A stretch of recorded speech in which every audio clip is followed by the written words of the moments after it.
Do you like Pacific Rim? Do you like The Hunger Games? Do you like Avatar: The Last Airbender? Of course you do, because you have taste. Good evening, my washers and dryers. I read a book. I realized I just came off a series where the whole point of it was that I read a book, but this time it was a young adult novel.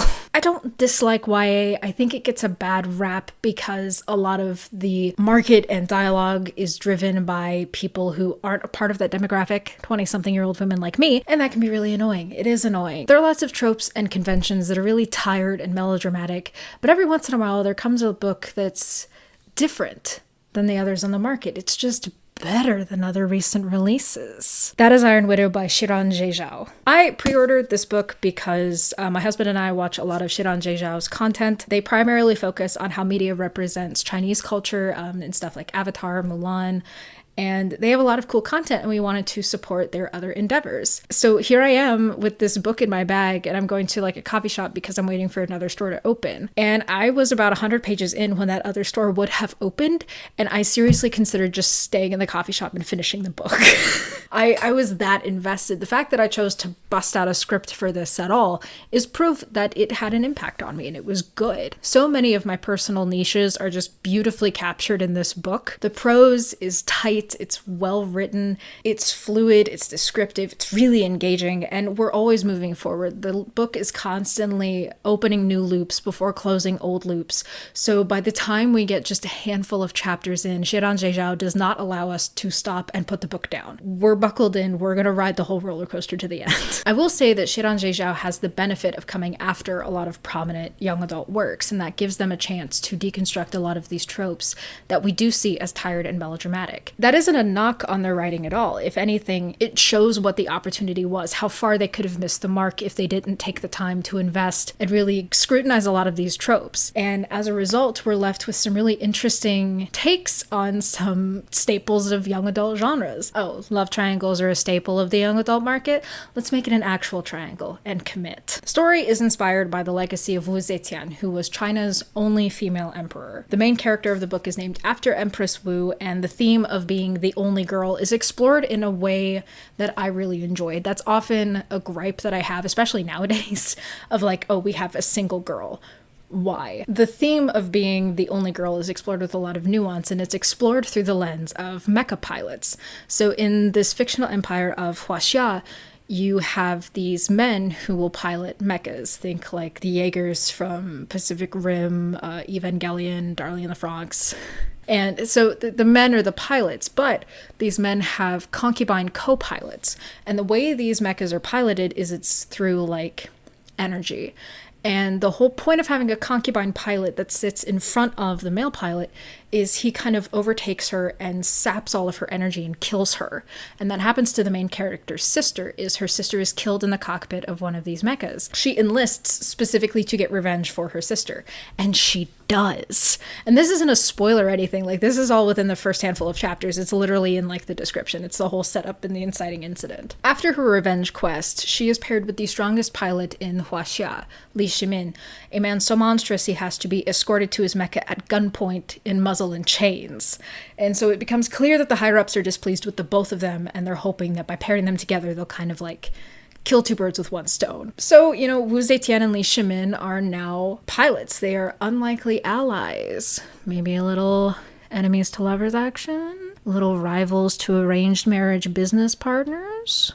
I can only describe Wu Zetian as feral, and that is the highest compliment when I say that. Having combative, angry female protagonists is risky. Not everyone responds well to that. And it's especially difficult in a market that's flooded with these like cool, confident characters. But Wu Zetian manages to be introspective and self-aware. She knows how to play the system to her advantage. She's impulsive, but she's shrewd. And that really sets her apart for me. Her impulsiveness gets her in deeper, and so the more choices she makes to assert her independence, that puts her in more situations where she's forced to prove how independent she can be. And I think because she's so committed to making those choices, she's a great example of a character who makes choices. She refuses to be passive in a society that expects her to be passive. And I think think that's another thing that sets her apart too, is we see passive protagonists who things happen to, but it's in a society where they're expected to have some autonomy. Here's a society where Wu Zetian is not expected to have any autonomy. She's expected to be taken care of, and she adamantly refuses. And I really like how Xiran Zhejiao explores that in the book.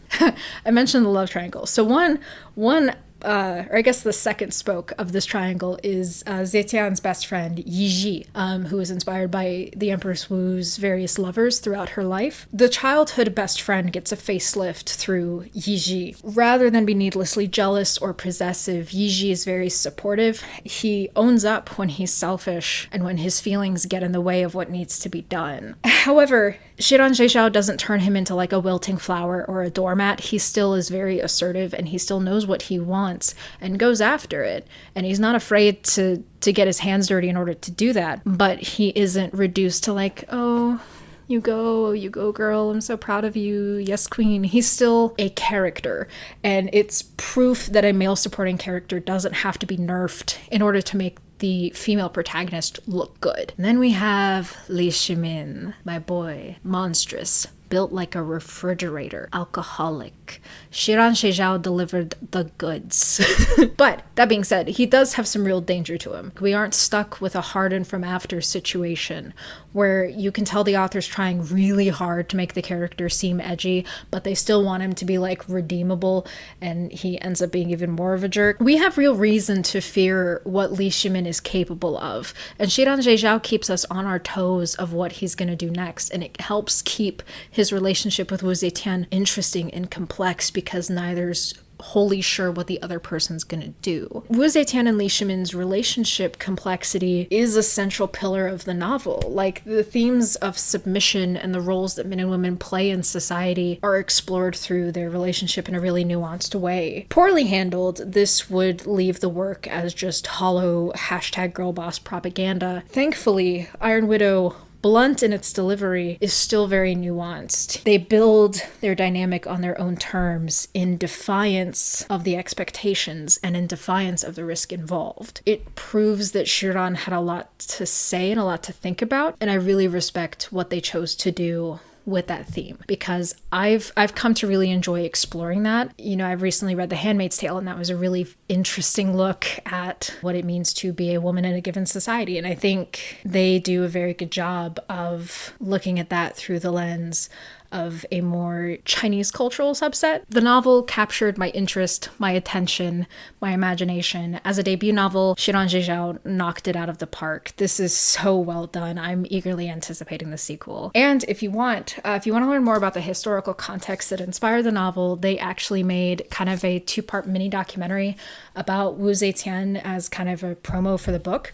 Knowing the history isn't a prerequisite for enjoying the novel, but it could be a good introduction to Xiran Zhejiao's content and some history that isn't taught in American schools. I don't think I ever learned anything about Chinese history, and so it's a good kind of foray into that topic. I highly recommend the novel. I had so much fun reading it. It's really only a matter of time before I read it again, quite frankly. Congratulations to Xiran Zhejiao for a tremendous debut, and I hope you're celebrating this success with loved ones, and very much looking forward to the next one. Thank you all so much for watching. I also want to thank you if you've watched this far. We're up to, I think, 160 subscribers, which is really exciting. So thank you very much. I hope you enjoyed this review. Let me know if you've read it, if you want to read it, if you've read a book in general. I hope you're having a lovely, lovely evening, and I will see you all next time.